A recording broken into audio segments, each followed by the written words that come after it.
মাত্র ৯ বছর বয়সে পবিত্র কোরআনের ৩০ পারা মুখস্থ করে রীতিমতো সাড়া ফেলে দিয়েছেন গালিব। মাত্র ৯ মাসের অক্লান্ত পরিশ্রমে তার এই সাফল্য এসেছে বলে জানা যায়।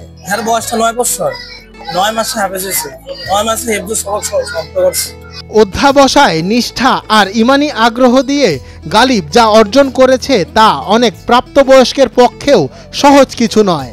সেটাই যেন প্রমাণ করে গালিবের এমন সাফল্য। সাধারণ পরিবার থেকে উঠে আসা এক অসাধারণ এই প্রতিভার পুরো নাম ওসমান খন্দকার গালিব।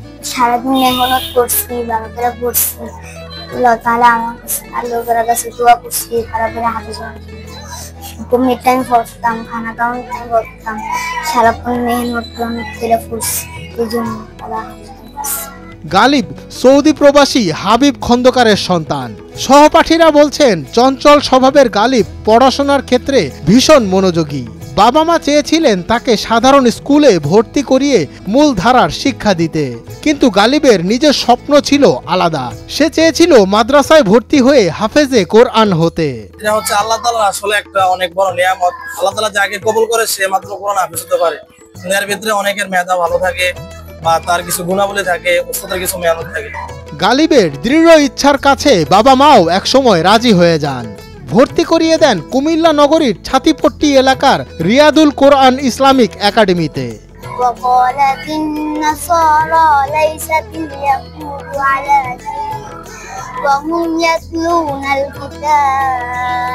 গালিবের দিন শুরু হয় ভোরের আগে তাহাজ্জুদের নামাজের মাধ্যমে। এরপর থেকে ফজরের নামাজ পর্যন্ত চলে কোরআন অধ্যয়ন। ফজরের নামাজ শেষেও চলে তার কোরআন পাঠ। এরপর সকাল 11টা পর্যন্ত চালিয়ে যেতে হয় পড়াশোনা। কিছুক্ষণ বিশ্রাম নিয়ে জোহরের নামাজের পর আবারও পড়াশোনা। বিকালের সামান্য খেলাধুলা শেষে এশার আগ পর্যন্ত চলতো টানা পাঠ। প্রতিদিন সকালে থেকে উঠতে পড়তাম, 3:30 বাজে উঠতে পড়তাম, ফজর নামাজ পড়ে আবার পড়তাম, তারপরে ফজর নামাজ পড়ে আবার পড়তাম, খানা খাইতাম, খানা খেয়ে আবার পড়তাম, পড়ে ঘুমাইতাম, ঘুমাইতে উঠতে আবার পড়তাম, তারপর খানা খেয়ে আবার পড়তাম, পড়ে তারপরে আসরের নামাজ পড়ে বিকালে গদিয়ে খেলতাম, খেললে আবার রাত্রেবেলা পড়তাম, রাত্রেবেলা পড়ে এসে নামাজ পড়ে খানা খেয়ে আবার পড়তাম, তারপরে ঘুমাইতাম। খাবার, নামাজ ও স্বল্প বিশ্রামের সময় বাদ দিলে দিনের বাকি সময় কোরআনের সাথেই কাটে গালিবের। তার শিক্ষক হাফেজ মোহাম্মদ আরিফুল ইসলাম বলেন, গালিবের কোরআনের প্রতি আগ্রহ অসাধারণ। সে সব সময় আগে পড়তে বসতো এবং অন্যদের আগে মুখস্থ শেষ করত। এত অল্প বয়সে এভাবে মনোযোগী থাকার ঘটনা খুবই বিরল। ওস্তাদ যেভাবে বলছে মেহনত করার জন্য সেইভাবে পড়ালেখা করছে। ভোর রাতে দেখা গেছে আগে উঠতো, প্রথম রাতে অনেক সময় পড়তো, সবক সবার আগে দিত, সবক বেশি দিত। এই হচ্ছে আর কি তার কারণ। মানে অন্য অন্য ছাত্রদের তুলনায় সে অনেক মেহনত করতো বেশি। ভোর রাতে আগে আগে উঠে আগে পড়তো আর কি। একাডেমির ভাইস প্রিন্সিপাল হাফেজ মোহাম্মদ ইকবাল হোসেন বলেন, যদিও গালিবের বাবা প্রথমে স্কুলে পড়ানোর পরিকল্পনা করেছিলেন, কিন্তু ছেলের আগ্রহের কথা ভেবে মাদ্রাসায় ভর্তি করান। সে সব সময় ওস্তাদের কথা মেনে চলেছে, মনোযোগ দিয়েছে এবং এই কারণেই 9 মাসে হাফেজ হওয়া সম্ভব হয়েছে।